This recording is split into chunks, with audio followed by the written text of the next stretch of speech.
Hello. How are Hello, you? I'm Great to good. have you, Trina. Yeah, Good old. nice to be here. Yeah, amazing. Thank you. Thanks for joining us. Can you hear me okay and see me okay and everything? Yeah, I can see you good. Yeah, It's okay. the yeah, that's good there. Sometimes Instagram like zooms in for some reason. Like it's not too bad now, but when it makes you Okay. like small on this screen, like I've had it before, like you have to be like a meter plus back, otherwise it looks ridiculous Okay. sometimes. Okay. But anyway, How's this? Yeah. beautiful. Yeah. So, welcome. For those who don't know you, who is Trina Dawn? Um, Oh, well, I mean, there's many ways that I could answer that, but let's just be normal human beings and I'll share a little bit about my story. Um, yeah, I was a spiritual seeker for many years. I was raised Christian and hi, Gee. How are you? Um, and came out of that in my 20s and set out on a journey to understand my true nature, understand what life was all about. And I got totally wrapped up in spiritual seeking. It really overtook my life for, yeah, a solid 12 plus years. And it started off very innocently, just watching videos about quantum physics and, visualization and the law of attraction. And then started doing yoga, started doing meditation, and then got really deep into all of these spiritual concepts. Went to India many times, studied a lot about, awakening and the spiritual journey, and it just, yeah, it completely took me over. Yeah, And doing all this healing work as well, I wanted to find enlightenment. I wanted to get to this special level that all of these spiritual teachers and influencers were talking about. And I didn't realize that that was such a huge trap because I was already the very thing that I was seeking for. And the issue with seeking a lot of the times is because it's positioned as something that's going to happen in the future, some kind of moment that changes everything. And so I kept waiting and waiting and waiting. But the I that was waiting was just a concept, was just a bunch of thoughts and beliefs that were playing, programs that were imagining a future version of itself that would be better, And so myself and like pretty much all humans on this planet was, yeah, living in narrative-based thinking. You can also call it identification. And it wasn't until I was actually able to see through that this sense of freedom and aliveness and clarity um, began to just unravel slowly in its own perfect way, yeah, just like all of the nature around us is just has its own time and cycles for things. And so slowly, slowly, as the narratives like just no longer seemed interesting, no longer seemed appealing. Um, it just kind of began to unwind, and what was left was just the directness of life that had always been here, you mm, know? It's just yeah, that the mind was imagining a story about something else and then chasing after that story. Um, and so, yeah, and so now I share this direct pointing with people. I kind of verbalize it as the end of spiritual seeking. What comes at the end, yeah, of the journey. Yeah. And what's here that that's doesn't beautiful. need a journey? What's here that's already fully expressing, fully alive, Mm, and fully awake yeah, right now in this moment, For me, for you, for everyone listening. Yeah. Yeah, no, they're beautiful pointers. I've heard them in some of your videos and that, and yeah.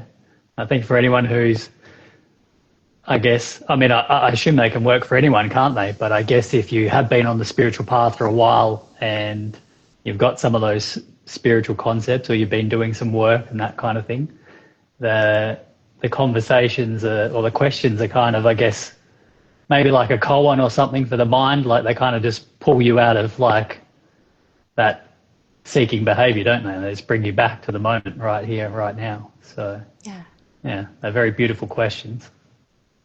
Yeah, thank you. How Yeah.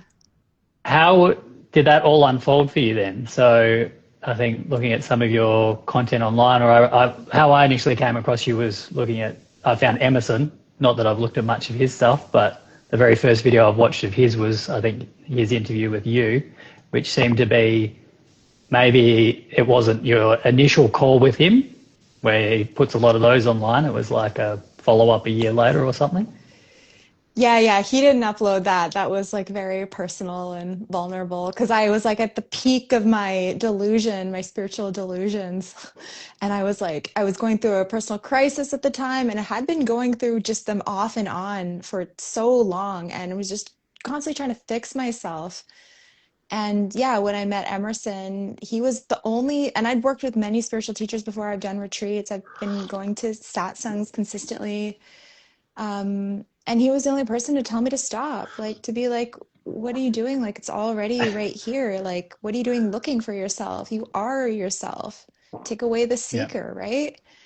yeah, And so, yeah, he was basically just like, what are you without your bullshit? And in the nicest of ways. But yeah, and it just kind of over time, again and again, it just started just being so glaringly obvious that there's nothing other than what is, you know? yeah, And it's like almost banal, like it's almost just such an obvious statement to make. And yet it's very profound at the same time because the mind keeps trying to grasp onto something, but this is like freedom from that grasping, right? Because the mind's never yeah, going to get this. It's never going to understand what's beyond it, right? And so just taking away the questions, not referencing that, not referencing the story of time yeah, yeah, was really what, really helped this unfolding to continue. And it's still unfolding, I'm not someone that I claim to be enlightened or anything. I don't even know what that means anymore. There's just a clear being, there's just a natural response to the environment. And yeah, there's a beautiful enthusiasm to share this with others and to discuss that. I can't take credit for it. I can't take credit for these words. But I'm not special. I'm not mm, special at all. Like, and there's nothing special about any of these speakers that are sharing this in their own way, you know? yeah. Oh, it's interesting, isn't it? I mean, that guru relationship type thing that is obviously very prevalent. Um, I mean, throughout the spiritual space, I guess, and obviously with the lineages that come from India and where obviously non-dual Advaita Vedanta itself comes from, and that obviously that is that relationship so much, isn't it? That we, and I guess throughout Western society as well, don't we? We put people on a pedestal. But it's so beautiful to hear these words from you and some other teachers, I think, who are, yeah, very humble about it, and yeah, like, yeah, you're like, Yeah, this is really you're, pure humility. Like there's nothing to take ownership from. There's nothing to say that I'm better because I discovered this. There's no one responsible for it. It just kind of happened. Like mm, I wasn't interested in I can't I didn't choose to be interested in spirituality, right? yep. Just like I didn't choose my hair to be this color. Although actually I did because it's a little bit colored, but this color. Well, I we'll get it. didn't.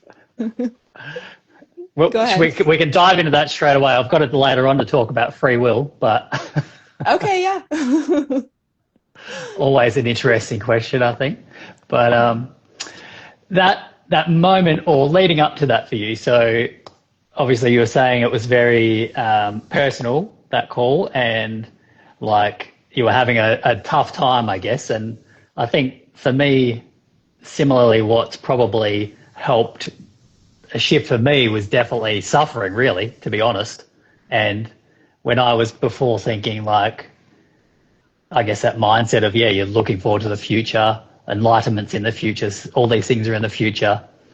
I've just got to make more money or whatever it is that's going to get you happy. In that mindset, when you're still like thinking things are in the future and like you're not in the now, are you? But the suffering brings you back into the present moment more. And I don't know. I know for me anyway, it certainly seems like I needed the stick instead of like the carrot dangling in front of me of like enlightenment. That was I needed I needed the stick, the pain of some serious suffering in my life to wake me up of that dream of the future. Yeah, I mean, I would say like for here, the suffering was what motivated the seeking, but I wouldn't say that that was what ended the seeking. It was really just a clear seeing that there was nothing other than what is, and that all words and language is just completely made up. So while the suffering was, yeah, a massive catalyst, that was fueling this like intense action and ardent enthusiasm towards uncovering this great mystery of awakening. That's really what kept me going, was searching for that freedom. At the end of the day, I can't say that it was something that was actually necessary in order to have this, not have, but in order to see this clarity, in order to let go of the identity. It doesn't need to be that way. It doesn't need to, and it can. Like, Mm. and it's like you can't really say anything about it because it's like people will ask me, well, is the seeking necessary? Is the spiritual journey necessary? And it's like, well, I mean, who am I to say? Like, for many people, it does unfold like a journey, right? It unfolded like a journey for me. But at the same time, what's here that doesn't need a journey in order to be here, right? What doesn't need a seeker in order to be here? Mm. So, is the suffering necessary? Is the seeking necessary? I don't know. All there is just right now. Yeah. No, Yeah, exactly, isn't it? and there's nothing wrong with how it unfolds for anyone.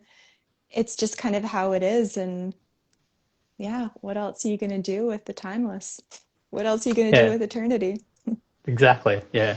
No, I think it's interesting, isn't it, when you start to let go of this sense of self and like I don't know a beautiful book I started reading which I haven't finished. I'm maybe a third of two-thirds of the way through it. Is Perfect Brilliant Stillness.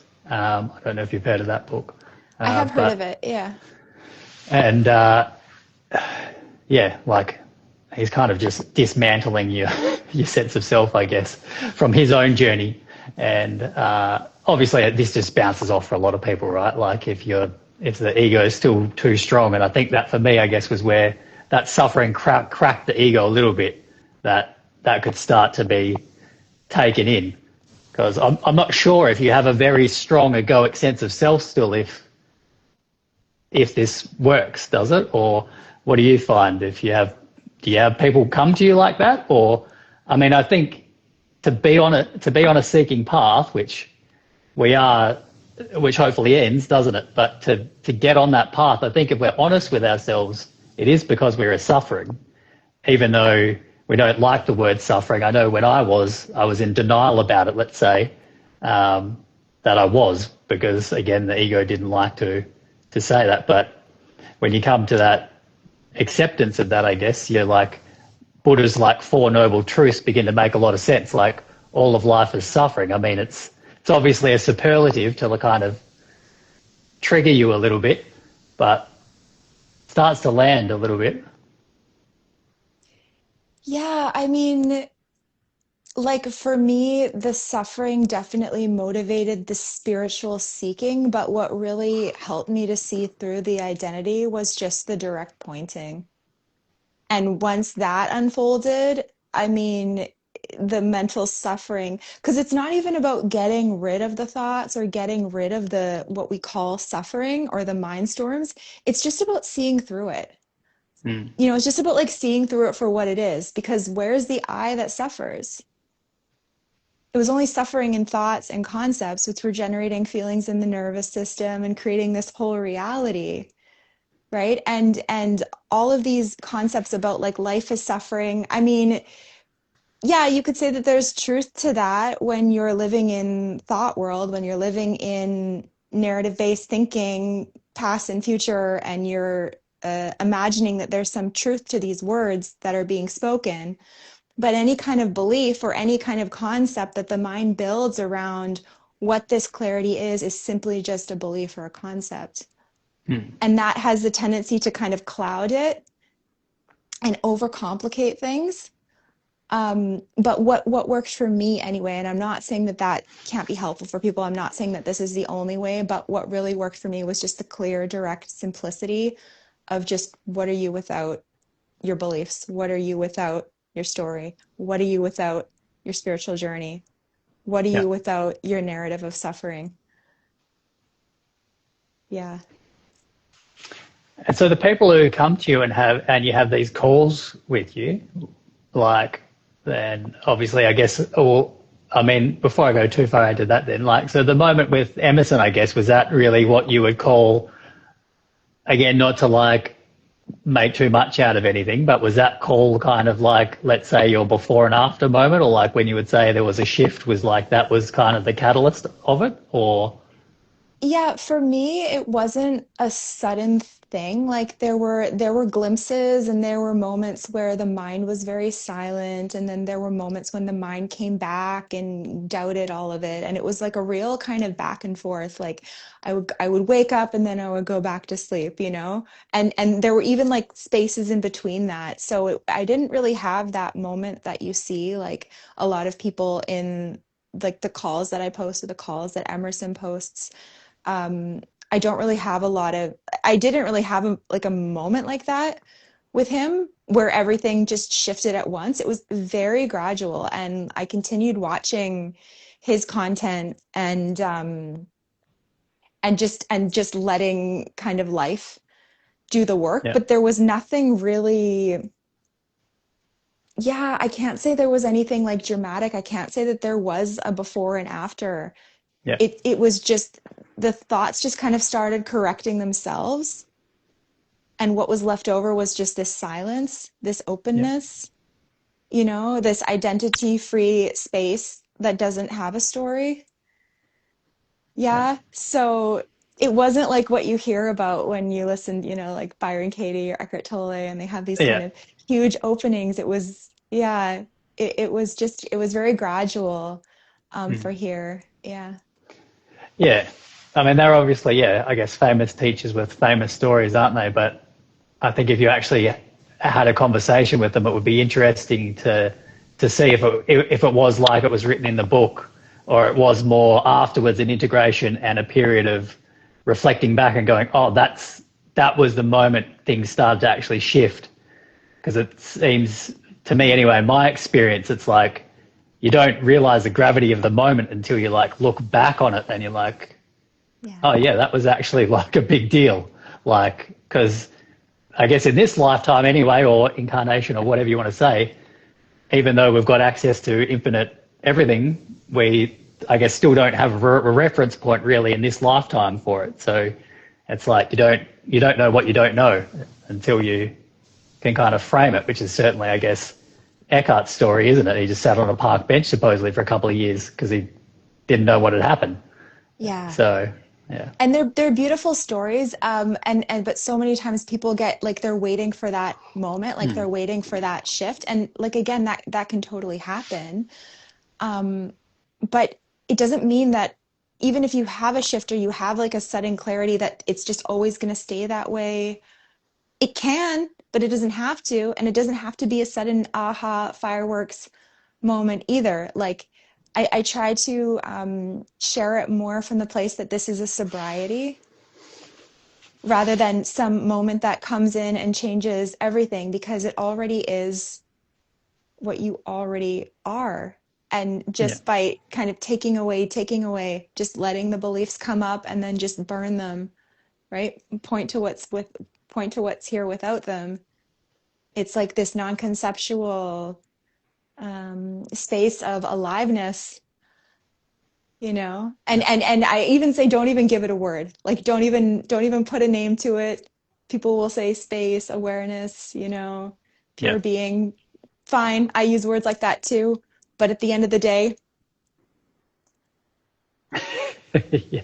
yeah, No, it's just exactly. what, Yeah. No, definitely. I mean, I guess as things start to open, like you really see the beauty in people like Ramana Maharshi who just sat there in Yes. silence, like, whereas before, for me, I guess more an ego and that you're just like, what kind of teachings? What is that? What do you? I mean, I guess if you were there with him, it would be different. But like now, he's obviously not here, and to be like, how's that a teaching? Like, I don't know. Right. Yeah. Right. What? But afterwards, you're like, oh, it's beautiful. But I Yeah, don't yeah, know how yeah. many people actually get anything out of it now.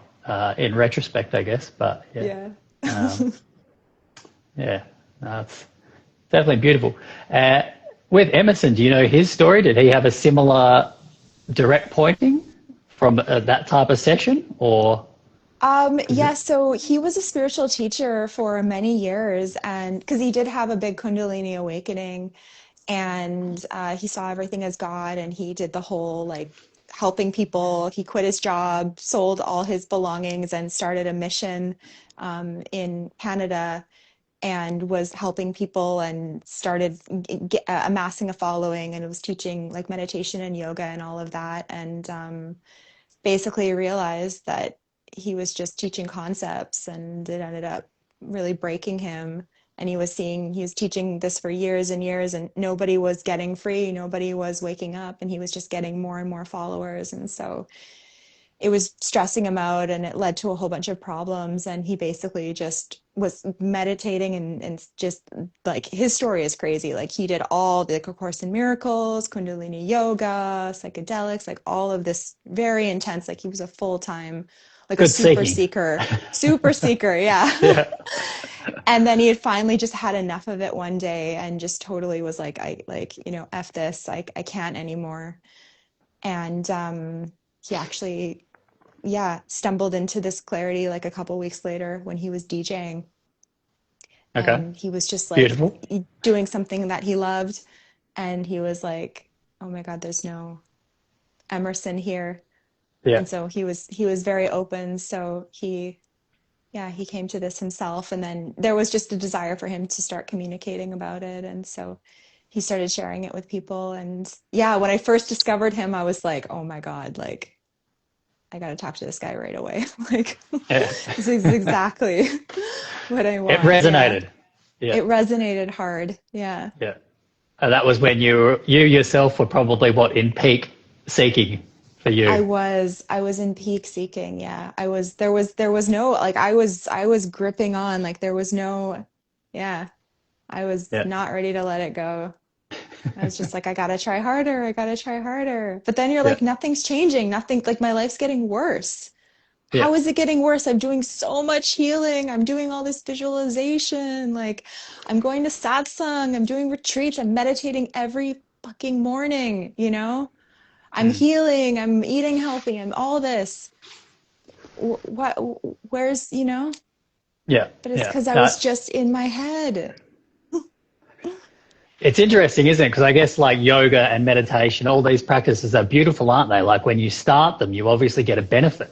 And Yeah. then you obviously like, I guess people were like, well, I've just got to do more of that then, don't I? Like I've got to do Yeah. more yoga. I've got to become a yoga teacher. I mean, I know I did a yoga teacher training.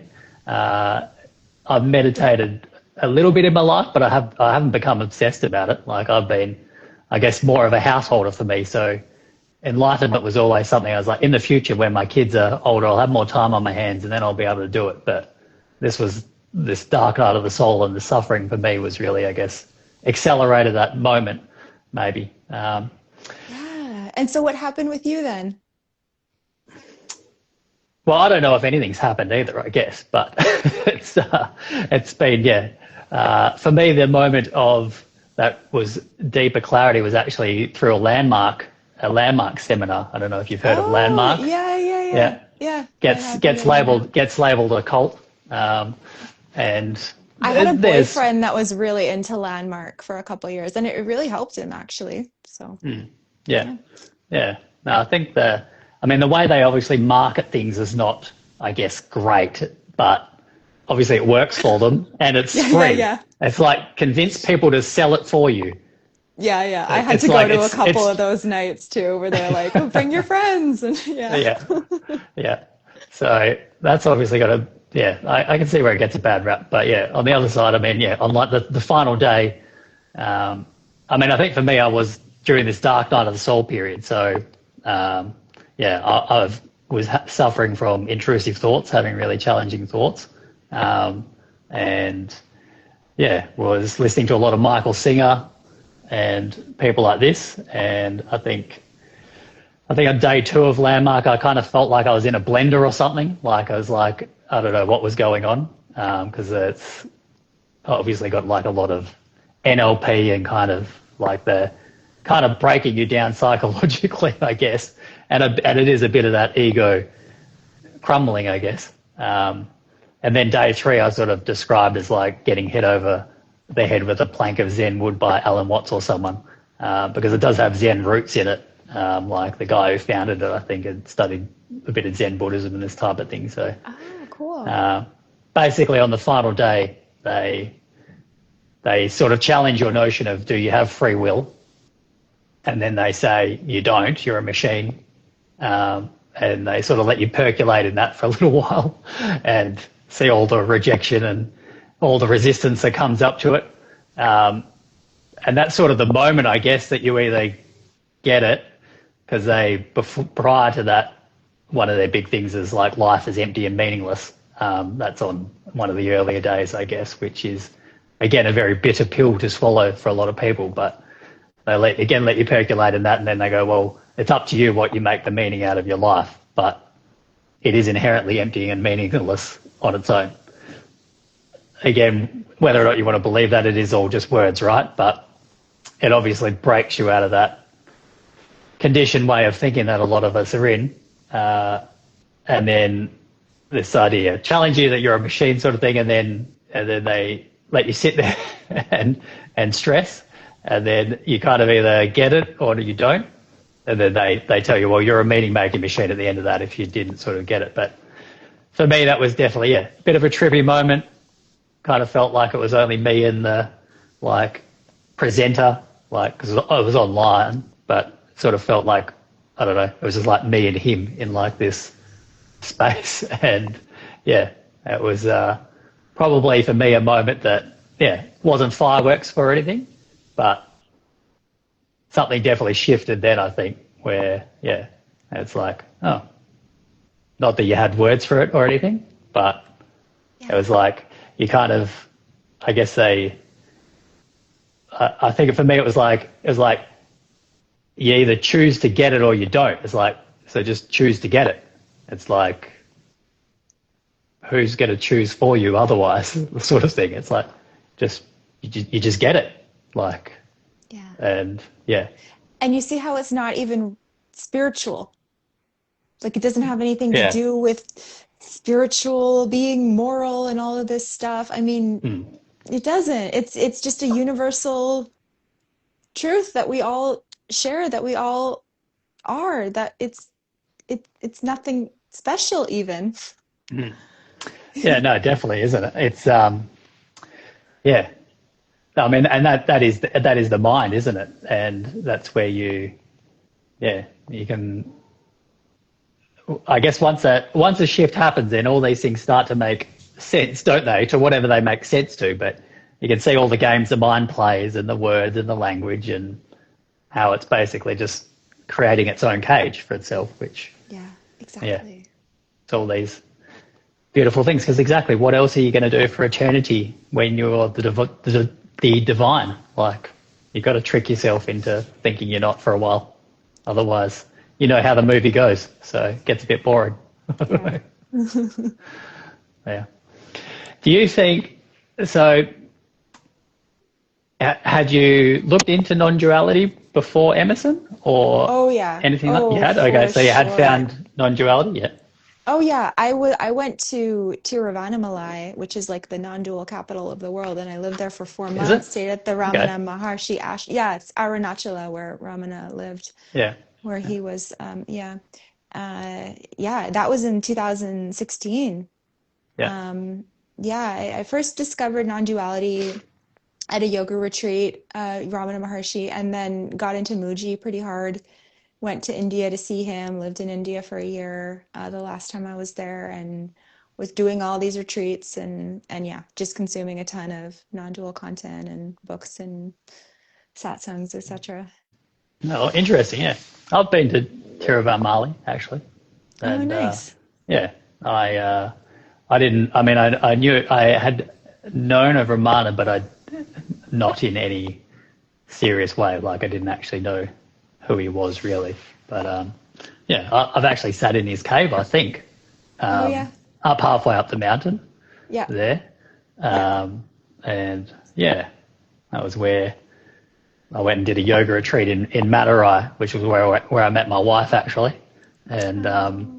yeah, like that was funny. That was back in 2000 and yeah 2013. I would have been there 2014. Was Yeah, it at the Shivananda ashram yeah, outside yeah. of That's where. Madurai? Okay, I've been Yeah, there. yeah, yeah. Yeah, I did It's a I did their beautiful spot. 2 week yoga program in Yeah, me too. Yeah. 2014 I was there. Were you? Oh, Yeah. you missed me. Yeah, I know. Oh, we were there in March, I think. Yeah, like 1st of March, In 2014. in 2014. So I Yeah. was there, I think I was there in January. Yeah, like January, February. Yeah. Yeah, so Yeah. yeah, Well, that's that's funny. funny. Yeah. Small world, small universe. Yeah. So, so these shifts, these moments of clarity, if no one's actually here, like this seeking behavior and this like the doer, I guess, the one who thinks they're doing something, these moments, do you think you can actually make them happen? Like if you were meditating or like Emerson's story or like, is it something the doer can do or is it like an act of grace? Yeah, I mean, I think many times people are in this clarity without even realizing it, without even realizing that this is what all the non-dual people are talking about, no self. And yeah, I think it's not just, it doesn't have to be, and yeah, okay, fine, you can say there's like varying degrees about it, but this aliveness is always here. Mm. So whether it's, you have a facilitator that's directly pointing you to it and just kind of clearing out the beliefs, um, yeah, that can be, many people find that helpful. Yeah. And sometimes I talk to people, they'll just watch a TikTok video that I put up and they're like, oh my God, something just clicked. Mm. Yeah. Yeah, beautiful. So there's no rhyme or reason. And yeah, you can like ask yourself the questions. People can ask themselves the questions that I ask, like, what are you without language? What are you without your beliefs? You know? Um, and sometimes it can just happen spontaneously. Yeah. Like in meditation, like when you're interacting with someone about this topic. Yeah, there's many ways. Yeah. Do you no, completely forgotten what I was going to ask you.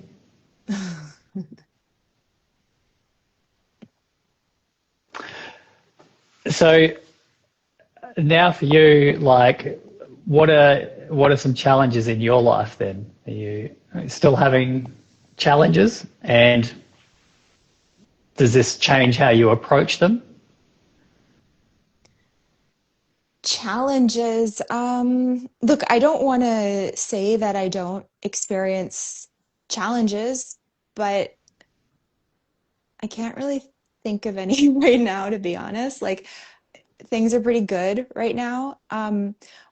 Most of the challenges though are stories that are happening in the mind, is something that the mind is resisting and it's trying to fix.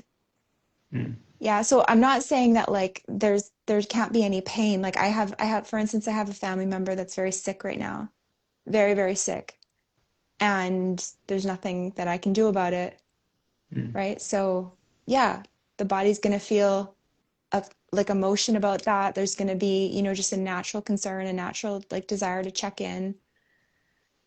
Um, but there's also just like there's just the openness for that to be as it is as well. And the impulse to resist it or the impulse to try to find to overcome something, it's flattened out a lot. And Mm. I don't want to say that there can still be triggers, you know. I've been noticing it, especially actually in Bali, where I'm in Bali right now when I'm driving Mm. Yeah. in my motorbike, because they drive so close together, right? Because the high population. So always like getting really close to me, and yeah, sometimes the body can get triggered because I'm not it's not used to driving so close to other scooters on the road, right? So like little things like that. Is there any big challenges that I'm trying to overcome right now? Not really. Does that mean that it's always going to be like this? I don't know. Um, but yeah, I, I can't really think of any challenges, to be honest. Yeah. But I Yeah. also don't want to make it sound like I'm special or like I'm in some special space that other people aren't. Maybe it's just a period of my life or of what's happening right now. Yeah. So yeah, like challenges can still arise, but it's like the fuel that the mind is like wants it just wants to pour gasoline on the fire. Like what I Mm. told you, like my family member's sick, right? Before there would be all this like regret and meaning making and trying to fix it and going over it in my head, and now it's just like yeah, there's just an allowing for it. And I don't Yeah. even want to call that like there's a trust, because it's not even trust, it's before trust. It's just what is. Yeah. Yeah, Yeah. because so much of the suffering is because the mind's imagining the future. That's Yeah. it. Yeah. No, I know what you mean. I know what you mean. Um, I'm interested. So before, like the shift, let's say, like this moment, you were offering like, were you offering yoga and your own like astrology, or what were you doing for work then? You were offering people sessions and that kind of thing? So, I have been a yoga teacher for many years. I was just doing private sessions, and I was also facilitating psychedelics and Okay. astrology readings as well. So I was working more in the healing area. So I was facilitating DMT and Cambo, which Okay. are two very powerful transformative medicines. So I was holding ceremony for that and helping to facilitate. Okay. And you were, so what, Bufo or? Yeah, the 5-MeO, the pure Yeah. molecule I was Okay. working with. Yeah, Okay. Like synthetic. yeah. Yeah. Okay. Well, interesting. Interesting. And have you like, you had social media then as well? Yeah, so I was doing social media my for that stuff and posting a lot, and that's how I got into writing content and creating it and filming myself and stuff. Otherwise, I never would have started sharing this other stuff. And I would Hmm. pepper in like little spiritual things in the content as well. Like it wasn't just hyper focused on the medicine portion. But then once I started, yeah, clearing up, so to speak, I would just start sharing little insights here and there. And it started really taking off on TikTok, which I hadn't even like, I was working mostly on Instagram on my other healing. I had a different Instagram, not the one that I'm on now. And I would just upload them on TikTok just because whatever. I've already got the video, might as well put it on another platform. And no one was really watching it so much, but they started like resonating with this stuff. Mm. And that's how I ended up on sharing this on social media. Yeah. Okay. No, I haven't seen any of the old stuff. So you've deleted your old social media or not? Is it still up there I don't somewhere? know if I've deleted it. I might have, because I don't really facilitate the psychedelics anymore unless someone asks or unless like someone wants to do a private thing, but I'm not like advertising it. Mm. Yeah, Okay. so And how would you like? I guess you'd obviously taken in psychedelics yourself to be a facilitator. oh yeah. What did you? How would you? Do you think they have a place? Do you think they can help facilitate this, or is it more just like a peak experience that is just a different experience, but it doesn't necessarily really lead to much? Yeah. I mean, it can be all of those things. I'm pretty pro psychedelics, to be honest. Like, I think if it's not for everyone, but if it resonates with someone, like, why not? Like, it's part of life. It's very profound, amazing experiences, and healing and purification can come from it. But yeah, I mean, there's obviously risks and all of that, blah blah blah, that we know, but it's not for everyone. Um, and I've done a lot, particularly with the five, I've done a lot of it. And it does kind of take you to this, it does take you to this direct experience of clarity. Yeah, but it doesn't last. And that's the thing. And when you're in it, it's like everything's just so obvious. I remember the first time I did it, I yelled out the word freedom because I just felt so free, right? Because the identity is just stripped bare. And what you're left with is just the direct, radiant space of eternal freedom. And so that had on me anyway, that had a profound effect with like purifying the mind from judgments. Um, but I wouldn't say that it led to this clarity. I would say maybe it paved the way. I can't say. I've talked to people that have had awakenings from doing other psychedelics as well, and it's lasted like shifts and stuff. So why not? But, it's a slippery slope, right? Like, I don't want to prescribe anything so that people are doing it so that they can get to another space. It's a tool. Um, Mm. if you like it, yeah. Right now, I don't really feel so much of a resonance with it. Yeah. Yeah. Yeah. No, it's interesting. I think again, it's that. Um, yeah, I mean, I've dabbled in psychedelics in the past, and actually, like when I had that,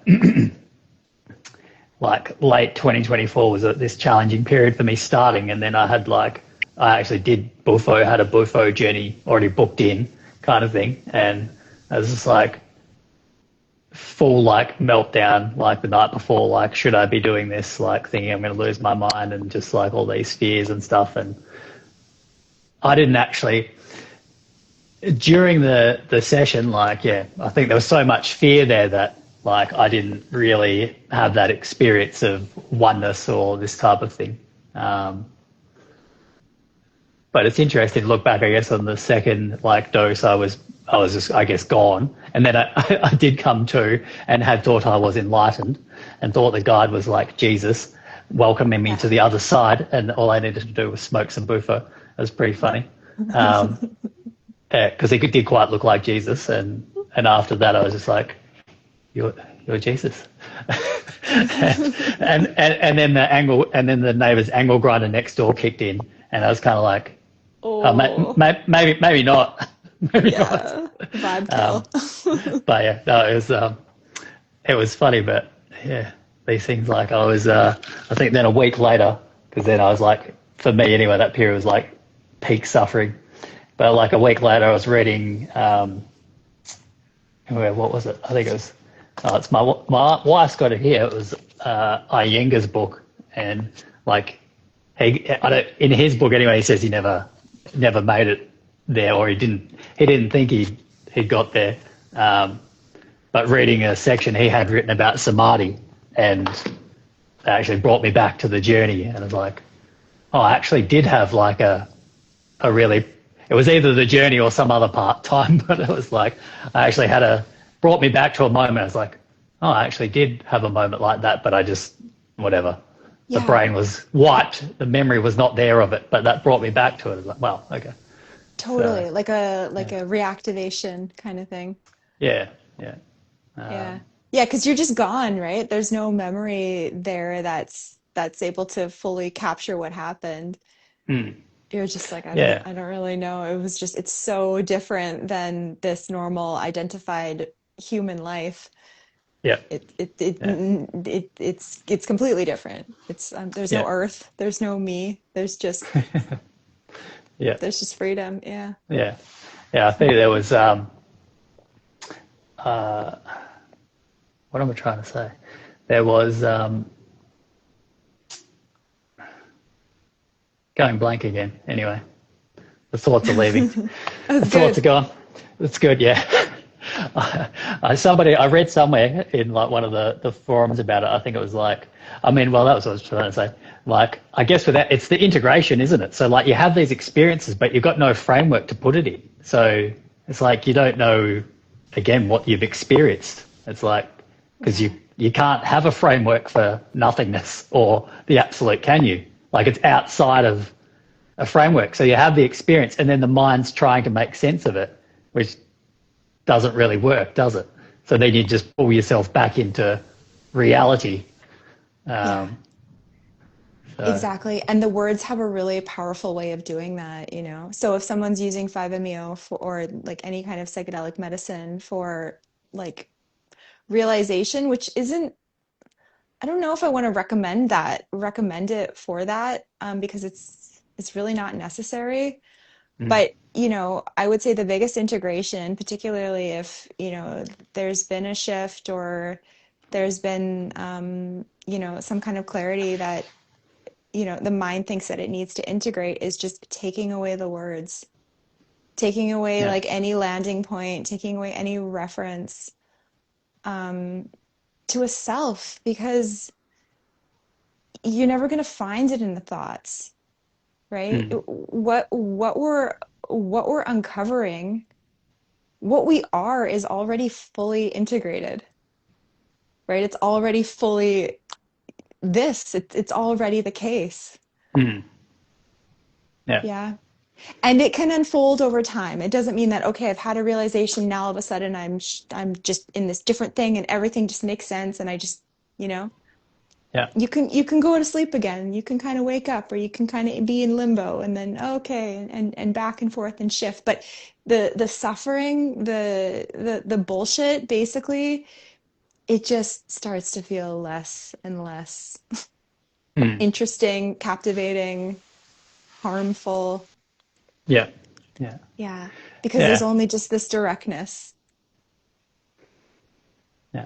Well, I think it's interesting, and this isn't like, I don't know how you feel, but I mean, I feel like I hear in your words you're sharing that you are humble about it, and you're like, it's not me, or it's not something like I've done, or this type of thing.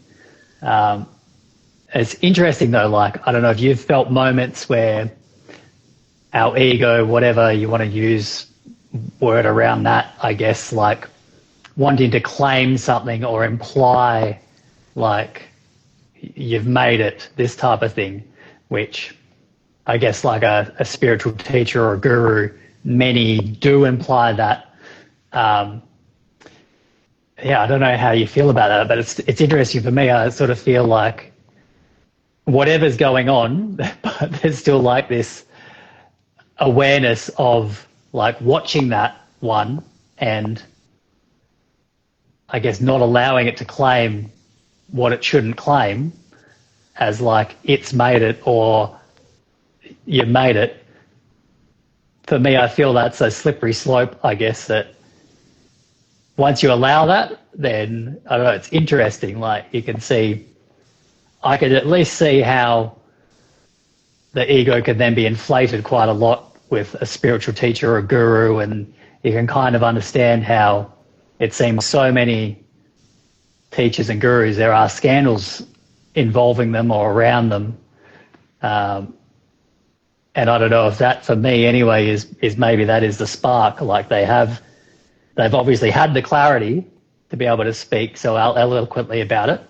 But then, yeah, it's like the egos come back in a big way at the back door. Yeah. So, Yeah, no, that's a great point. And, I mean, the thing is that the only like substance that this illusory I has in order to inflate itself is just more concepts, right? Is just more stories, is just more memories about a past, right? But that is just thoughts, that is just words. There's actually no reality to that right now. And it's like as soon as the mind says I've got something, you're back in dreamland again. You're back in the illusion. And that doesn't feel so nice because this clarity is just direct as it is, effortless. yeah, And it's like, what's there to grasp onto? What, what would you grasp onto? Where would be the one to grasp onto it? yeah. Yeah. So it only has its own thoughts. It's also just a thought, and all it has is just more thoughts in order to augment it. So even with like when you're mentioning like you noticing this kind of push-pull still, it's like, well, what are you even without the observer of that? Because the observer is just a thought, right? The one that's watching the thoughts is also a thought. Yeah. So what are you Well, then, without any words? What are you well, then without any observer? we just sit here in silence like Ramana. Like Ramana, yeah.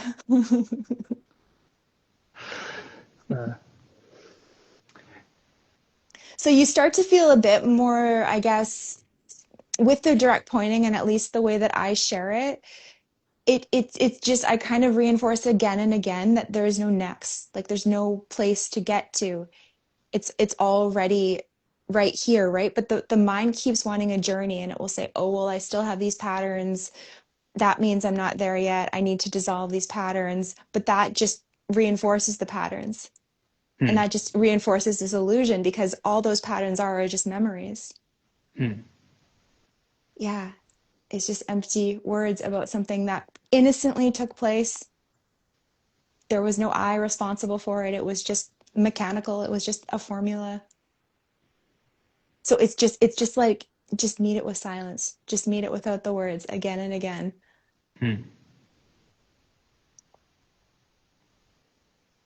Good reminder. I will try and etch that in this memory for every time a challenging thought comes in.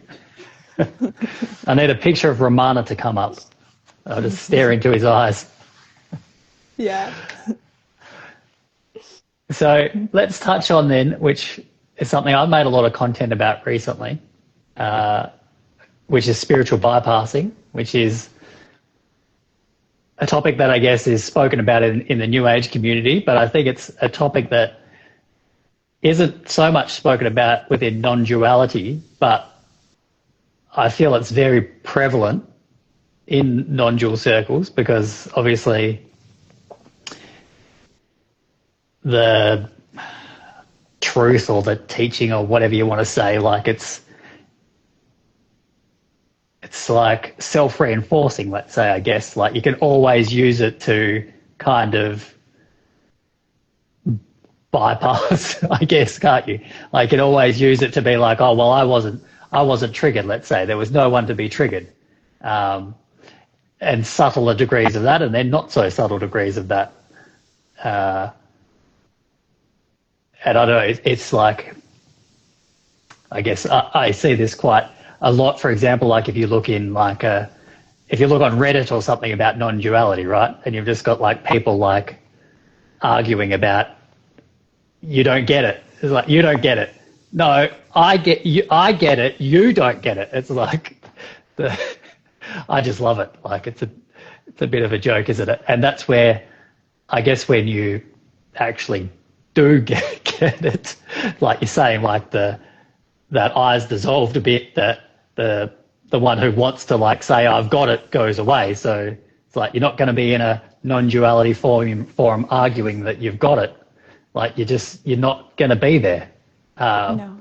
so it's kind of like I made a reel about it the other day. It's sort of like the Darwin Awards or something for like you don't understand non-duality. If you're like if that's where you are, you clearly have not got it, even though you think you've got it.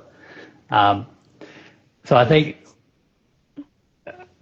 those people, I don't know what word I should use, those beautiful beings, Seekers. the seekers who think they've got it in non-duality, who I would say would be prone to bypassing. And again, I guess we're going to words here, right? But what do you feel about that? Because I think it is a big thing in non-duality because of, I guess, how direct it is and how clear it is. You can easily understand it, or the mind can understand it without some realization, again, whatever that means. Yeah. But it's obviously, it's like it's given to you, isn't it? Like it's very prevalent now with the internet, and obviously information is so widely available. You don't have to go to a monastery and you don't have to go to India and spend 20 years seeking anymore. Like you can find what's offered very easily. And I think it can easily become like another layer for the ego, I guess, to hide behind, Yeah. to be like, I get it, but I don't get it. Well, but they don't know, they don't say that obviously, but it's like, I get it. Like yeah. Yeah, And totally. And that's the risk of the mind over conceptualizing non-duality because it just turns into a bunch of beliefs, right? And I got mm, caught up in this too. Not the arguing part of it, but the whole idea like there is no doer, right? There is no self. Everything's just arising, yeah. all of these kind of things that we were told, but it was only meeting me at the thought level. And I'm sorry. I'm not sure what's going to happen. I've got 9 seconds remaining showing up for me. Remember what you were sharing? spiritual bypassing. Yeah. Yes. Yeah. So it's an We important bypass, topic, we try to bypass right past it. right? The irony, right? I'm glad you remembered because I totally forgot. Yeah. Yeah. So, I mean, I'm not even sure, like with the whole idea of like people arguing about non-duality, I'm not even sure if I would call that bypassing. Like usually what I know of bypassing is like people using spiritual concepts to deny the human experience, which is Mm, really at the same time also something that the mind is doing constantly as well, where there's this concern that okay, well, what if I have to heal more, or what if I need to take care of all my human stuff? I can't just go into non-duality land and just be one with everything. There's still work that I have to do. There's still like this human stuff that I have to do. And while that's all true to a certain extent, the mind is actually constantly bypassing reality. It's constantly creating a story about what is not. And it prefers to live in its story about what is not rather than be in the direct experience of what is. So, really, the ultimate spiritual bypassing is the narrative based thinking, is the um, story of attachment towards the past and the future that's creating this false identity that's only real in words. And that whole way of thinking and living filters the experience and creates a reality through words and mental images that aren't really there.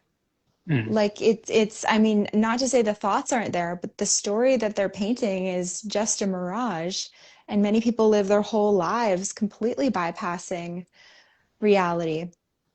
mm, And I'm not denying, healing. If people like have trauma or they have serious mental issues, like this isn't, I don't think this is, if this doesn't resonate with you, if there's, a lot of serious like issues still, like I always say, like go and get help, like do therapy, talk to someone, like I'm not a therapist.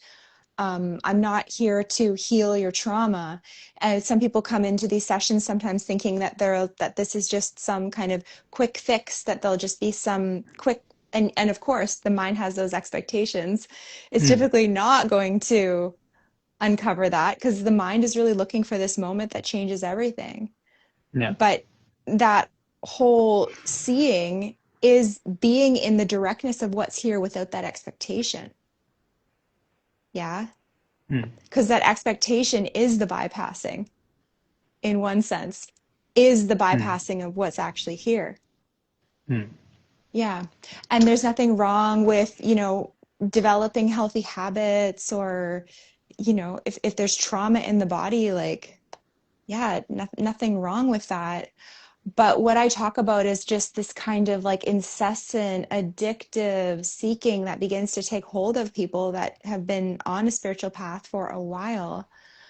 That is just not really serving them because at the end of the day, there is no self to heal.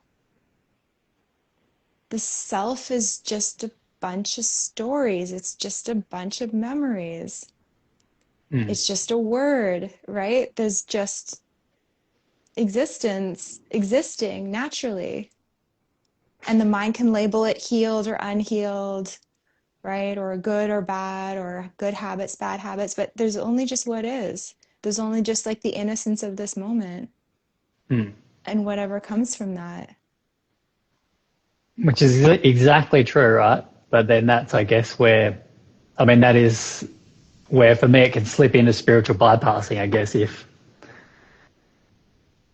again, we're using words, which is like, the irony is not lost on me, don't worry. It's like, the mind is,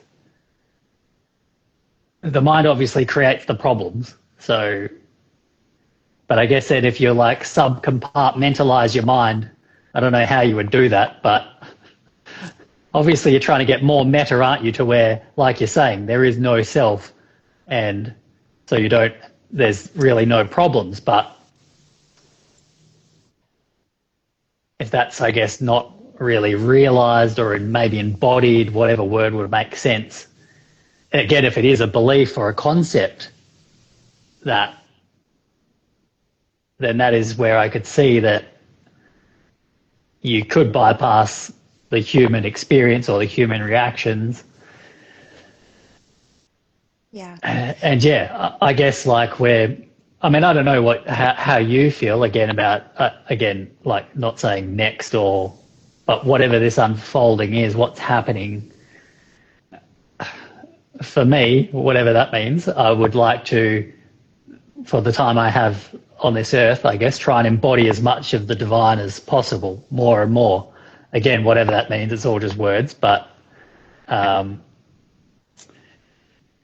I don't think you can do that, I guess, if you're just using non-duality to bypass like doing inner work and cleaning up your mess and getting okay with your trauma and all this type of stuff on the same hand, knowing that, I guess, yes, ultimately none of that's true or real or whatever you want to use words, but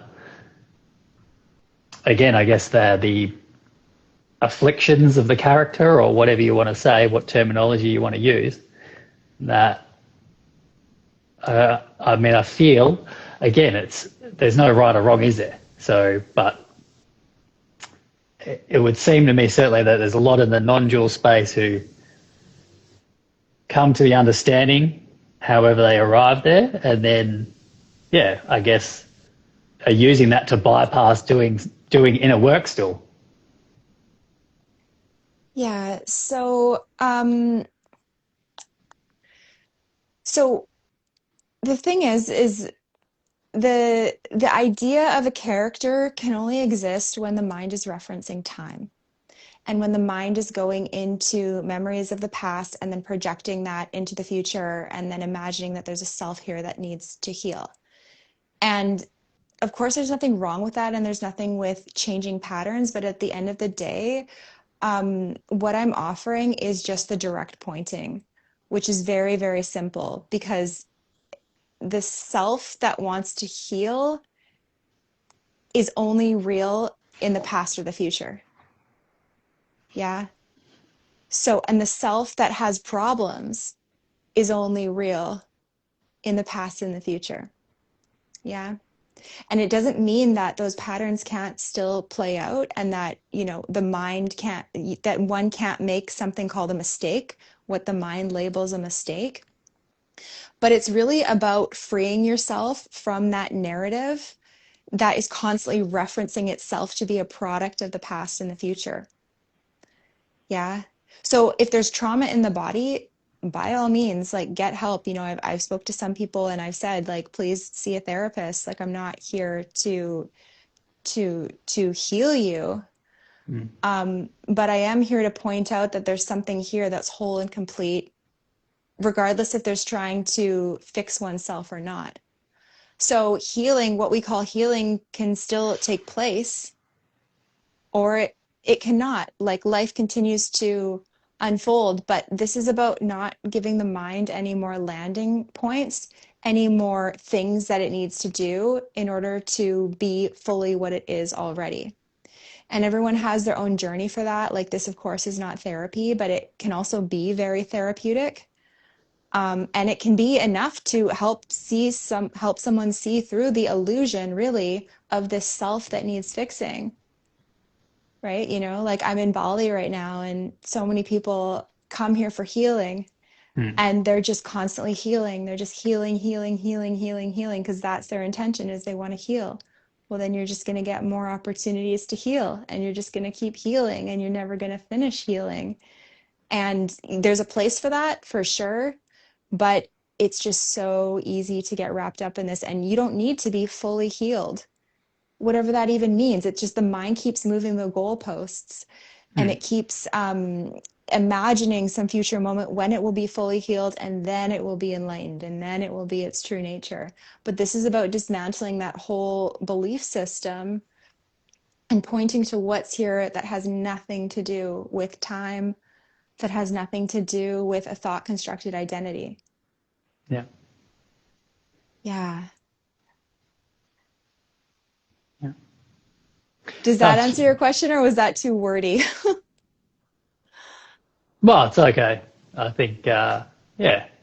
Uh, it's interesting for me, like I reflect on, I think like some of my traits, I guess, and I know one of them is like trying to help others, I guess, which is a beautiful thing, right? Like there's probably a bit of fixing there still, like trying to fix others. Mm-hmm. Um, and yeah, that's falling away, I guess, which is like, that's, I think, a good sign that I do have to remind myself at times, but it's like you can sit in the paradox more, right? I guess, like of that things are perfect. I guess this is where I like I guess like non-duality to me, something like I guess that, and then but then we're still having this dualistic experience, and I think the dualities trap a lot of people, right? Like I think the big one that traps a lot of people is good versus evil, let's say, right and wrong, and then like perfect and not perfect, healed, not healed. Which again, Yeah, yeah, they are all concepts, right? That's all concepts of the mind. Um, and exactly. It's just this play of opposites, and the mind, it can only function through polarity, right? It can mm, only function through right, wrong, through healed, not healed, right? But what's in between, right? What's in between healed and unhealed? What's in between right and wrong, mm, right? There's something here that allows for all of it. There's something here that welcomes it all, that is open to all of it. yeah. Yeah. Yeah. No, it's beautiful, isn't it? Are you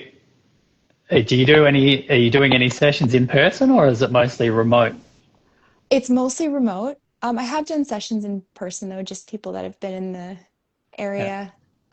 Yeah, I've connected with them. But yeah, it's mostly all on YouTube or yeah, on yeah, Zoom. yeah, yeah. Yeah. Oh, you should do some in Bali. How Yeah. long are you going to be there for? Um, I'm not sure. I think at least another month. Yeah. We'll Yeah, I see. haven't been. Yeah. It's kind of like the Australians' playground. I mean, I don't know how many are up there now, but it's from where I am in Perth, which is like one of the most isolated capitals or big cities in the world. Um, it's like a 4 hour flight to Bali. So, like, there'll be a lot of people from Perth up there right now. But Yeah. My brother lives in Perth actually. okay, yeah, cool. Yeah. Yeah. Um, Small universe. I know, It's right? Bali would definitely be, I guess, yeah, I would say, yeah, it's interesting. Like it'd be it's definitely one of those seeking places, isn't it? It's like, Yeah. it'd be almost Yeah. one of the peak seeking places on earth, maybe. I don't know. I mean, There's a lot of spiritual ego here, but there's also just a lot of, I don't know, just loving, nice people that are just hmm, doing their best. And I don't even look at them as being trapped in an illusion or anything like that. Like there's nothing wrong with seeking either. There's nothing wrong with going on this journey. yeah, It's yeah, totally fine. Yeah. There's yeah, something that's, I don't want to say there's something that's taking care of us because that's also just a thought. There's just what is, and there's no sense in arguing with that with what is. It's just hmm, allowing it to be here. yeah, But yeah, to answer your question, a lot of yoga studios, a lot of sound healing circles, a lot of yeah, yeah, stuff. And yeah, I've gone to some of those things too, just to meet some people and yeah, connect, and yeah. it's all No, it's all it's fine. all Yeah, good. It's all good, isn't it? It's like yeah, I think definitely you. worse things you could be doing. Well, that's your mind. That's your mind again, isn't it? Going. That's Well, duality again. less healthy things, yeah. Well, I'm just going to spin this all back around on you now, and that's another concept, isn't it? That there's less healthy things that you could be doing than Yeah, going to yoga and stuff. Yeah, so this isn't about like getting rid of practical understanding, going out and getting really drunk is obviously not as healthy as going to a yoga class, right? So there's still a discernment here. But it's not like there's a judgment that that's something that shouldn't be happening. If it yeah, happens, it happens. There's no like resistance to that. But there's still a like, yeah, I don't want to put that in my body because that doesn't make my tummy feel good. Is that yeah, duality? Okay, I mean, it's just, yeah, like logic, and it's not like, yeah, it's not like that discernment falls away. If anything, it just feels more clear and more aligned. yeah. I think for the individual or us, I guess, but for like the other people who are going out and getting drunk or whatever they're doing, like that's still all the divine unfolding, right? Like, so to say that's any less spiritual than going to do yoga or something like that, like yoga's obviously, I guess, spiritual. You could label it spiritual, can't you? But like, if we're gonna say one's better than the other, then we're back in duality, aren't we? Well, I don't know about spiritual. I don't really like think that, yeah, I don't really use that word, but just health-wise, like what's supportive for the body. It, yeah, I mean, getting drunk is not supportive for the body. So that's what I meant by that. Yeah. Hmm. No. Um, if we get lost in words and concepts again for a little while or not, but I'm interested. Looking at, I guess, the people who consume the content I'm sharing around non-duality, it seems to be in my audience, it's a lot of males. And I'm interested if you have similar or not. And this is quite an interesting thing for me because obviously, I mean, particularly in Australia, like it's like women who are mostly interested in spirituality,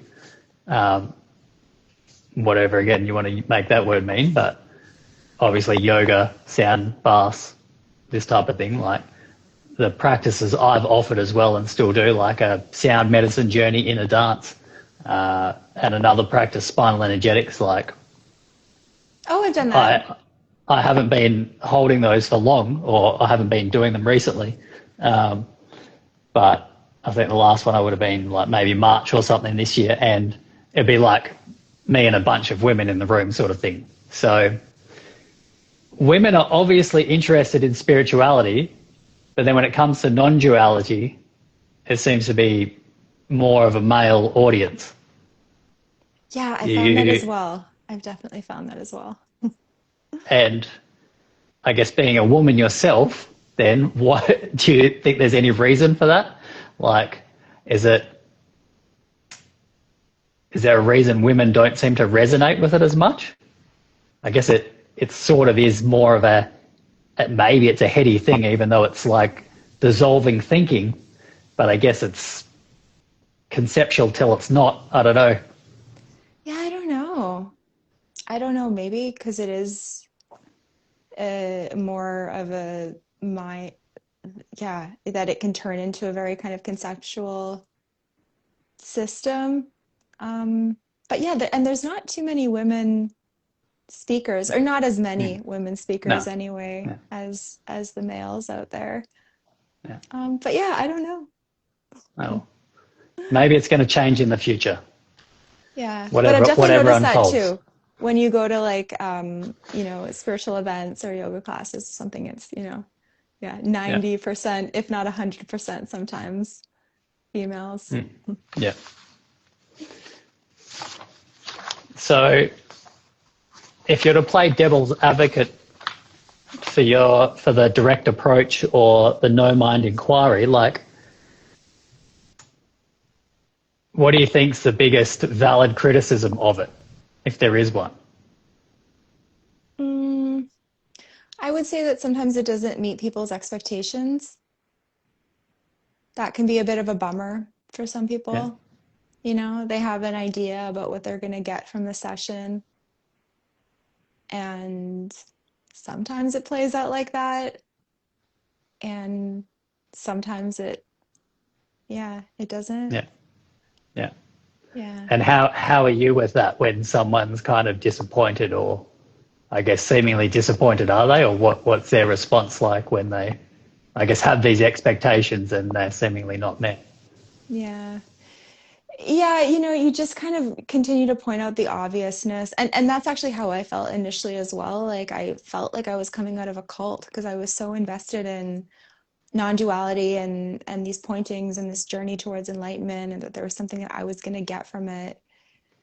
Um, yeah, it really felt like I was coming out of a cult, to be honest. I was like a bit of a drama queen, and I threw all my books away and unsubscribed from all the teachers that I was following on YouTube, and was like, oh my God, I can't believe that I've been chasing this and it's right here. So I can really relate to that, and I just tell people yeah, just to let it unfold, and because it's like, do you want to continue that illusion, or do you want to be free from that illusion? Mm. So even though it may not meet the expectations, it's kind of like getting free from the illusion of your expectations, Yeah. right? And it's like yeah, it just yeah, that's what I would say. Do you have people getting frustrated? Sometimes, yeah, sometimes like if someone's like really in their head, or yeah, like expectations, they can. But I would say it's not so common. I would say having a recognition is not so hard. If somebody's really resonating with what I'm sharing and they've watched some of my stuff, uh, Yeah. yeah, it's more Mm. rare. And even if they're like, oh, there's still more to go, or I don't quite get it yet, there's still like this kind of peace, Mm. groundedness, even just subtle silence that can be felt, or there's just a space in that's like is resonating with something deeper that the conscious mind can't fully understand. And I talk to many people like that as well. Like when I do follow-up calls or I send follow-up emails, they'll say like, yeah, something's different, but I don't really know what it is. I can't really like put my finger on it, but something's, yeah, something's changed, something's different. And so my advice is just, yeah, just let it unfold just like everything else is unfolding, right? Like the plants have their own growing cycle, the seasons are changing as well, and we're part of that. So the shifts that Yeah. happen within one's own psychology, it doesn't need to be governed by some false thought construct that we call I. Mm. Yeah. What, again, not to put people into categories or anything like that, but what percentage do you think of people what percentage of people get it? Or what do you feel like, how many leave a session like mind blown? How many are confused? How many are gone nowhere? Um, I would say, yeah, most people tap into this. Yeah. Okay. Most, yeah, I would say the vast majority, 90% plus. Yeah. Even, and Mm. there can still be questions, there can still be lingering beliefs, like the mind, even after the call, can take this and can create a story about coming out of the story. And that's where doing follow-up sessions can help, or at least getting in contact with me and sending me an email or something just to clarify. Yeah. And because the mind is so sneaky, right? Mm. It just keeps it's like a story builder. It just keeps building stories on top of stories, and then it like feels real, but it's just imagination. Yeah. Like anything is Yeah. a thought. It's all a thought. Yeah. No, exactly. I mean, I think that was definitely for me. I mean, that was obviously a thought, and it's all thoughts, isn't it? But Yeah. it's And like, even that's a thought. what Like would everything. a moment of awakening be like? Like, you can obviously only conceptualize it. Uh,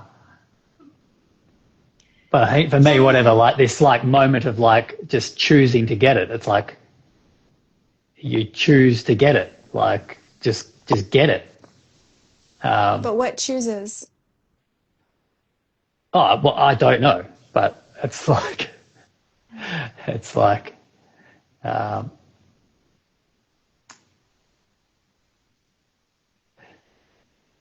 yeah. I just like this. Like you think that moment, like when I guess you're seeking, right? Like you're still seeking whatever happens in that moment where it kind of starts to fall away, and it's Yeah. because I guess it's the same after like I guess a big psychedelic experience or something, or um, like I guess your mind's obviously the mind is creating the cage, right? So you can kind of I guess get it, can't you? Or you have a glimpse for a while, and then I think this is a common story, isn't it? That for however long, and then it falls away, and then I guess for me anyway, and again, who knows what's happened here or not, but I had the blessing of hearing from Michael Singer, for example, to not cling to that if it goes away, as it did with his, or some of it did in his experience. He's like, don't cling to it. Things are gonna change. And I think, I guess a lot of people maybe when they go back to normal or whatever happens, and then they think they've lost something, and then that's like this whole story's created in that moment again, I guess, that maybe wasn't there. The seeking had dissolved for a while, but then it's like, oh, I've lost it. And because it's been such a powerful experience that it's like 30 years of seeking or 50 years of seeking or whatever after that. So, Yeah. I talk to a lot of people like that. Like they'll have some random glimpse or some powerful opening, and then they spend the next 20 years and a couple hundred yeah. thousands of dollars to get back there. Mm. Yeah. which I guess equally we could say potentially we're doing now, I don't know, or not, but you could equally delude yourself in the other way, right? I guess it's like delude yourself into thinking you've got it and you've got it because what else is there to get? Yeah. Well, even like we can go deeper. What's between getting it and not getting it?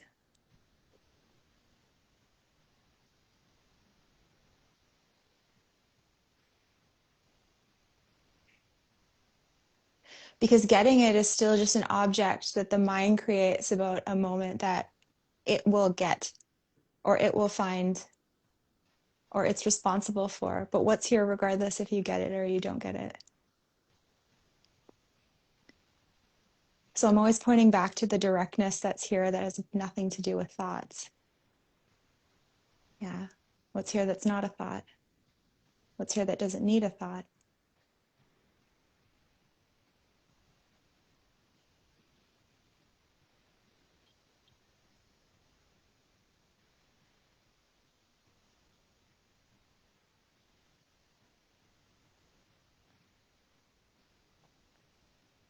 It's not in an understanding, and it's not in the next.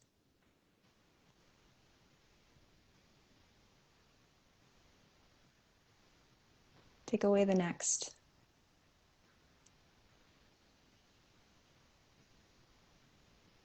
What's here without the next?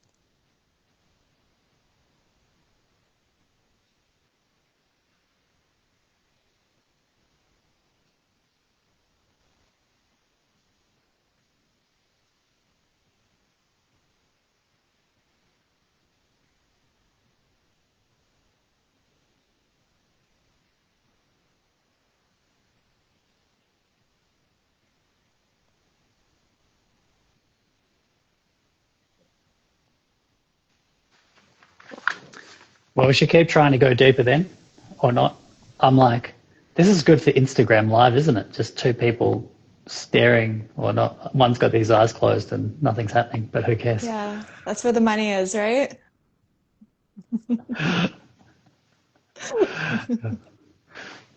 I paid you for 1 hour of silence. What are we doing? Right?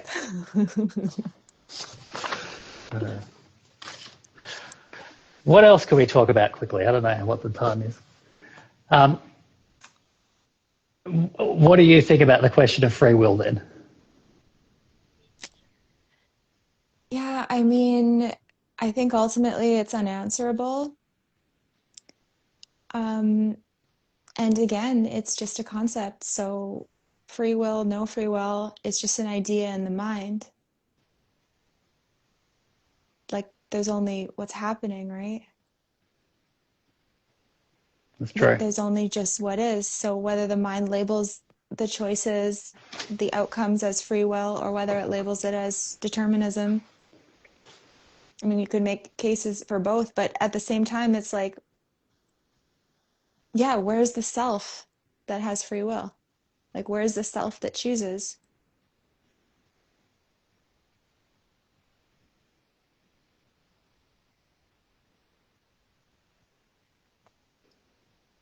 Where's the self that wants to know if there's free will or no free will? Where's the self that knows what free will is?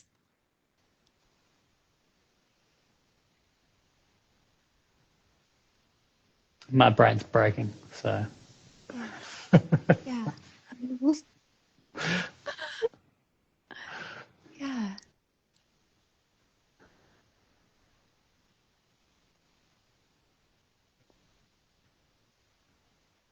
no, it's beautiful, isn't it? I mean, I think that's it. Like because you always have questions, don't you? I guess so. Yeah.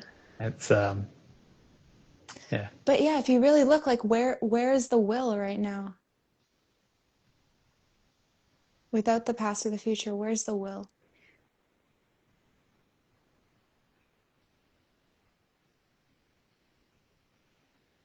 Yeah, well, it's true, isn't it? That's, I Yeah. guess, yeah. Yeah, it's another concept. And look, I mean, I study astrology, which there is there is a theme of determinism around that, of being able to analyze the karmic cycles as so they call, that play out within each being. Um, and there even is a planet that represents the will of the individual, right? But it's more so connected, it's also connected to the energy of the body, um, the patterns of action taking and of fighting for what you want.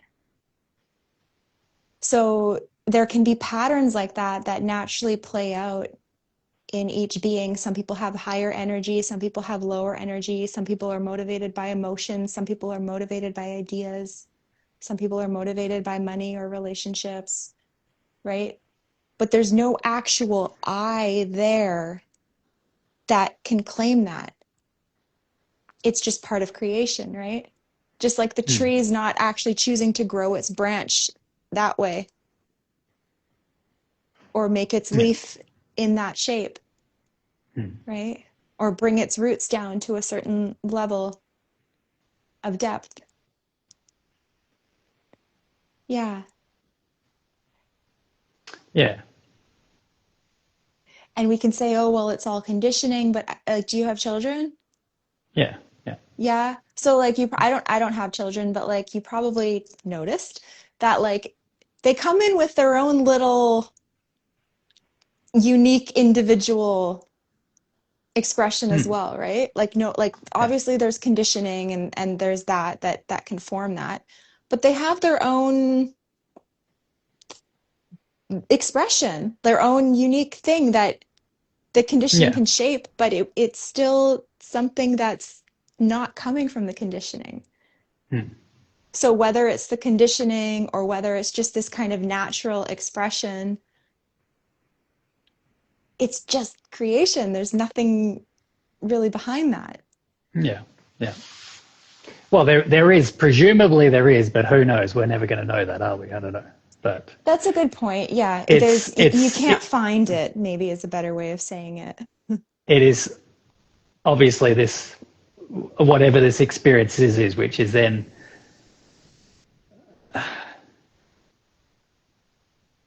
I don't know if you necessarily need the shift or whatever kind of starts to happen to really, but for me anyway, I know on the other side I definitely can appreciate it more than I think I did. Like I was very appreciative of life. I think I was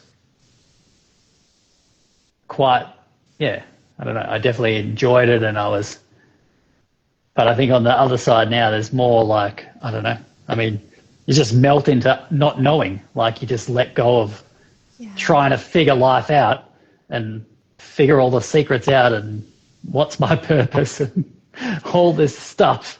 And you're just like, Yeah. then you can just like, I don't know, things that I kind of contemplate, but again, it doesn't have an answer, but it's like things that you just don't even think about. But it's like, how is there something other than nothing? And Right.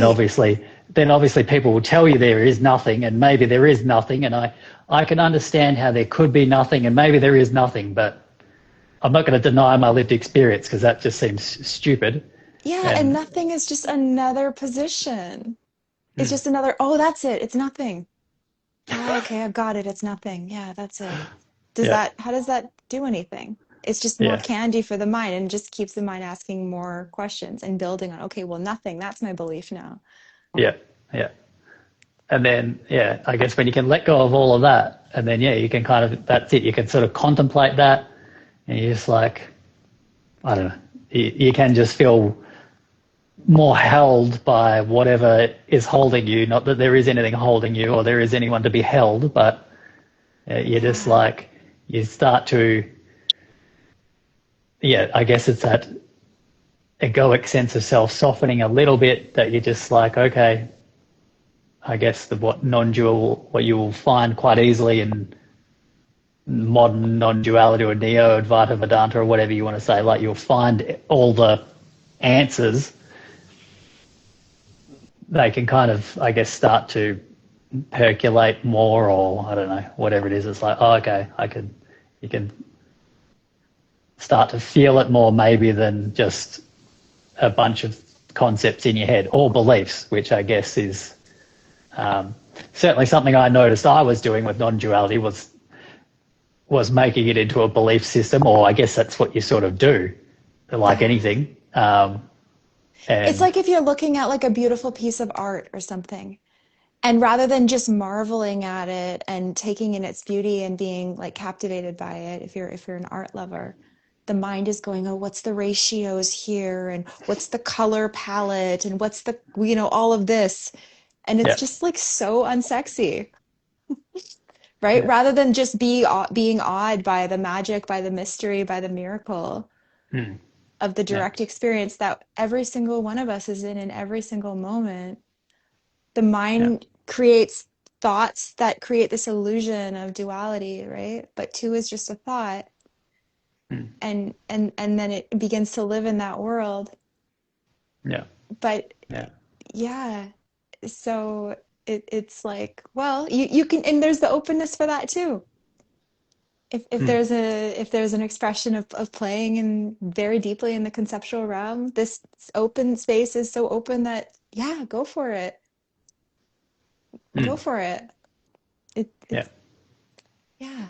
yeah, yeah. I think there's definitely, yeah.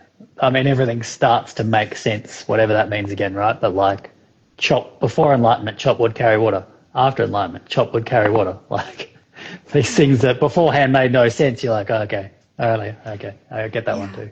Yeah, yeah, Um, yeah. Because it's and so then, paradoxical for the mind when people are trying to express yeah, this clarity. It's paradoxical for the mind, but take mm, away the mind, where's the paradox? yeah, Right? Even duality, non-duality, like those are also just thoughts. mm, There's no duality, there's no non-duality, there's just what is. yeah, And even that's a thought. yeah, yeah. There's that. I want to share that quickly. I don't know, have you heard that? But what we're talking about there, but it's that idea of I don't know if this is who it comes from, but I heard it a long time ago and I didn't understand it. But again, it's another one of these pointings. I guess it's like the first time a child hears what a bird is the last time they ever actually see a bird. Basically, because they've obviously then made a mental concept of what a bird is, and they never actually have that direct experience of just a bird, Yeah. which before the mind had formed, they obviously are just seeing the bird, but they're seeing it fully without the label of a bird. They're actually seeing what it is, and then from that point after, their parent says, "That's a bird." Yeah, Then exactly. all the mental stuff is attached to it after that, um, and yeah, it's like yeah, sort of hits hard Totally. now afterwards. It's like the last time that's the last time a child actually sees a bird until I know. maybe this clicks and then they can actually see a bird again. But yeah. Someone told me Anyway, that in Israel, they don't actually teach the children to read until they're 7 years old because they don't want to overstimulate the left side of the brain too much. And I mm, was like, oh, I like that. yeah, yeah. Well, we're homeschooling our boys, and like I guess you would have heard of Steiner, right? Like Rudolf Steiner, Yeah. and he has all the Steiner schools and the Waldorf schools, and the same thing. They don't teach reading until 7. Um, Oh, oh, so cool. yeah, Cool. Nice. I, yeah. That's once you get out of that all trying to get ahead and my kid's got to be the smartest and all this, like, yeah, it makes sense. They actually, what they do is they wait for their teeth to fall out. Their that for them to lose their first teeth is what Steiner has as a point of like development, I guess. That they're Cool. ready to I love start that. conceptualizing more, sort of thing. Yeah. Yeah. Oh well, beautiful. I was going to ask you some other stuff, but we're just talking now. So, well, we've been doing that the whole time. But what do you? Maybe this will be something we can finish up on or not, or we're going to open a can of worms. But what would be the biggest thing in the past that you believed, or your biggest belief or concept from the past that old Trina believed that she no longer does? Mm,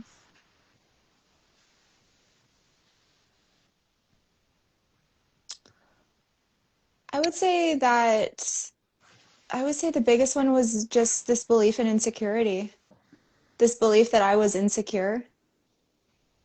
Yeah, that was a big one. That was a big one. And I was constantly working on that too. Like ceremonies, meditation, inner child stuff, like was really, yeah. And since coming into this clarity, it's like I'm just confident now. Mhm. And I don't even know how it came about. It's not because I did some Tony Robbins thing to become confident. It's just there's just a natural authenticity, like just a natural confidence that's here. It's not like overconfident or arrogant, but uh yeah, I just the mind kept referencing this story from the past that I wasn't good enough, that I was insecure, that I Yeah.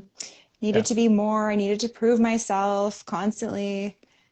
Um, and that is just such a load of baloney. Like I can't, I can't find that anymore. Yeah. It's just, Yeah. there's just, yeah, I would say that's the biggest one. It was about the identity. I would say that was the biggest thing that fell away. Mm. And what else has like shifted or opened for you and how you were before to now? Oh, so much. I mean, just the incessant seeking, the watching the videos, the trying to get somewhere, the crying. I used to cry a lot. Like I was very emotional. I had this narrative that I was depressed, that I had depression, that I needed to heal this depression, and I would have good days and bad days, and I was just always praying, like yeah, so a lot of emotions.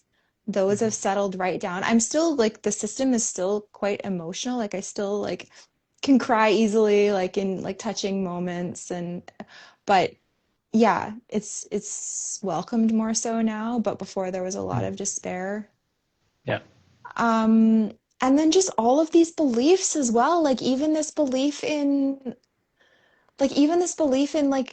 like like God, like something higher than me. And I don't want to be arrogant I'm not saying that I am God. I'm not saying that I'm the divine, but I'm saying that in my direct experience right now, I can't find anything higher than the capacity to experience, which is what existence is for every single being, right? Mm. This open, pure space of awake presence, right? That's effortlessly shining without a cause, without a source, without a location, without a form, without a story, Mm. without a beginning or an end. I can't find anything greater than that. Yeah. Yeah. But the mind is so used to objectifying spiritual concepts and creating this, you know, special figure or special force or creative intelligence and deifying that, right? Mm. And categorizing it and making it something that's real through its thought and mental images and then chasing for that. But that's only Yeah. happening in language and through the illusion of time. Yeah. Yeah. Yeah. So, and maybe that's connected to the kind of natural confidence and authenticity that I'm no longer like lowering my standards or lowering what feels truthful or authentic um, in the moment because I want to please some higher force or I want to be liked. Yeah. Yeah. Yeah. Yeah. Yeah. I think, yeah, it feels similar for me. I know it's like that's where I, like duality for me is like a beautiful explanation kind of. It's like, then I'm kind of like, well, it's like you are the divine on one hand, but then on the other, you're the human, like you're both. Like, I don't know, it's kind of like a way of sort of explaining it with, because I think that's it, isn't it? That whole narrative of God's outside of you, which is obviously the religious narrative, is what is again another duality that traps a lot of people from being able to presumably realize whatever gets realized, or it's that's another one of these ultimate dualities, these ultimate separations. Of like, Exactly. it's Exactly. you kind of got And to let that go. yeah, exactly. And even if you say like, yeah, from a mental standpoint, yeah, you could say I am a human and I am this non-dual space. But even that is just thoughts. Mm. Even that is just, even saying that um, is just made up. Because Mm. in the direct experience, what is human? What is divine? What is duality? What is non-duality? Yeah. Right? The mind goes into concepts to label things, but there's just only what is. Yeah. Yeah, time and time again. It's just direct, right? Without the concepts. Which is How do such a you? trip, and it's so funny because non-duality is like it becomes so heady and conceptual, but Mm. and frustrating as well because it's actually trying to point to the non-conceptual. It's trying to point to a space that like the thoughts can't go. Like there's a ceiling, right? There's a ceiling they can't reach. Yeah. Yeah. And it's just the direct space now, but without the labeling of it, without the conceptualization of it. Mm. Yeah. No, you just, yeah. It's obviously just when you're fully present, aren't you? I guess that is where obviously the power of now is a beautiful title for a book, and just being here, and that's it, isn't it? Um, yeah, it's Yeah. And that's already what's happening. mm, You already are this, I forget the word you said, this presence, this, you are the present moment, mm, right? But the thing is that the I wants to be the present moment. The I wants to stay in the present moment. It wants to become the present moment. And then it goes on a journey to get to the present moment. But mm, this is like, take away the I, take away the journey, yeah. right? So, what has day to day life changed for you, or are you still Trina Dawn like you used to be when you're on your scooter going to Bali, Yeah. driving down the streets Um, of Bali? You still feel the same as you used to. Then there's just the moments of clarity more maybe throughout the day when, I don't know, yeah. What's it like for you? um, yeah, it doesn't even have to be so special. I mean, life is just, it's like more simple. It's just more doing what I feel like. And even if I'm not able to do everything that I feel like, there's not like a resistance to that. Um, a lot of my preferences are the same. Um, I become like a lot more sensitive though to like people's stories and getting like wrapped up in all of that. So that's become started to feel just like not interesting, distasteful uh, to kind of surround myself with. Um, but What do you there's mean still by love for this? that. What do you mean by distasteful or people's stories? Like, Yeah, like just all of this just narrative-based drama about figuring things out and needing to get to a specific place and not there yet and all of that. I mm, just I it's hard to I don't want to say it's hard to relate because I've been there. So yeah, there's like a memory of that still, but it's not something that I feel so much like I want to go into.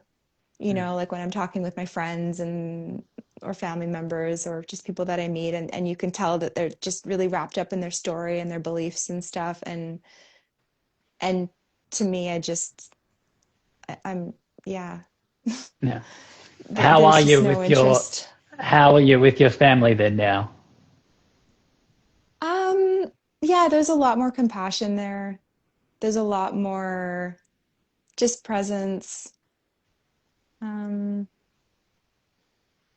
yeah, understanding, forgiveness, allowing them to be as they are. Um, Mm, I'm very different from my family in many ways. Uh, yeah. But there's love. Yeah, there's mm, definitely love. yeah. Oh, I guess they're still very religious, are they? Yeah. Yeah. Yeah. Yeah. Yeah. Well, my mum's quite religious. She's a Jehovah's Witness, and Oh, yeah, okay. it's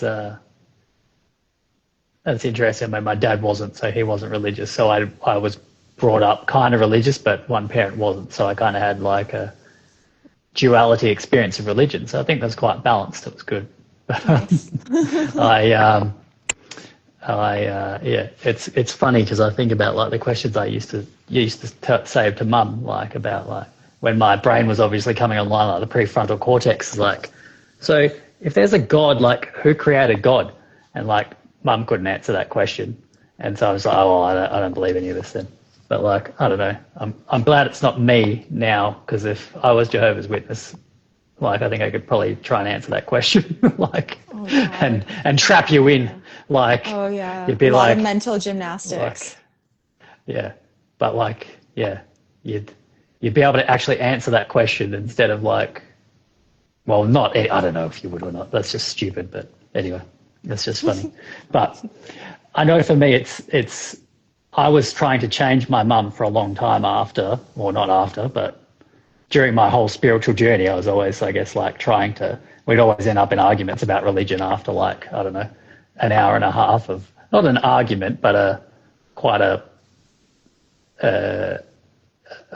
serious conversation about religion, which now I've just gone, it doesn't matter.